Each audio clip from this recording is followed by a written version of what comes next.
Iran's supreme leader, Ayatollah Mujtaba Khamenei, has said that nations in the Middle East will no longer serve as shields for US bases. The remarks came in a Hajj message issued on Tuesday, just hours after the United States carried out fresh strikes inside Iran despite an ongoing fragile ceasefire and continued negotiations between Washington and Tehran. Mujtaba Khamenei, who has not appeared publicly since being named supreme leader on March 8th, said in a statement that the hands of time will not turn back and that countries in the region would no longer provide protection for American military bases. He further stated that the United States would no longer have a safe haven for its mischief and for establishing military bases in the region, adding that Washington was becoming more distant from its former status day by day. The Iranian supreme leader said that the future belongs to the Muslim Ummah and new Islamic civilization. According to the Iranian state media, Mujtaba also said that the Muslim nations in the region possess shared capacities and common interests that would shape the future regional and global order. Iran's state-run Press TV reported that the supreme leader also highlighted the role of what Iran calls the Axis of Resistance, a regional network of allied groups extending from Iran to Lebanon, Palestine,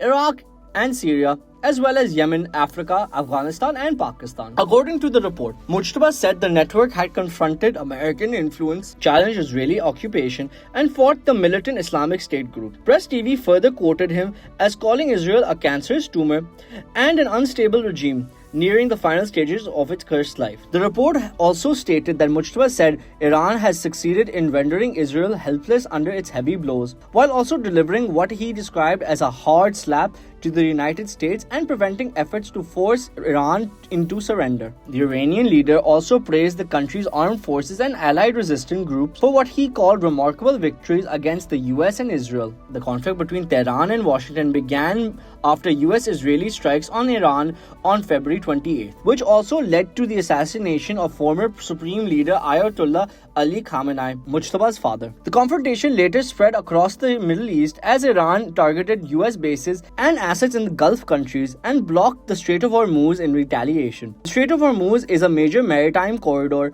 through which 1/5 of the world's oil and gas supplies pass during peacetime. However, Iran has not accepted responsibility for all attacks carried out in the Gulf countries during the conflict. Although major strikes in Iran and Gulf countries have largely paused since a Pakistani brokered ceasefire took effect on April 8, tensions remain high. The United States has continued enforcing a naval blockade on Iranian ports, while indirect negotiations between Washington and Tehran remain focused on ceasefire stabilization, sanctions relief, maritime security, and nuclear-related concessions. Pakistan, alongside several other countries, has also continued mediation efforts between the United States and Iran after plans for a second round of negotiations in Islamabad failed to materialize. The first round of direct US-Iran talks was held in Islamabad on April 11th and 12th and ended without an agreement, but also without a breakdown. Meanwhile, US President Donald Trump has urged more Muslim-majority countries to normalize relations with Israel under the Abraham Accords. In a social media post, Trump said Saudi Arabia and Qatar should immediately join the accords, while Pakistan, Egypt, Jordan, and Turkey should follow.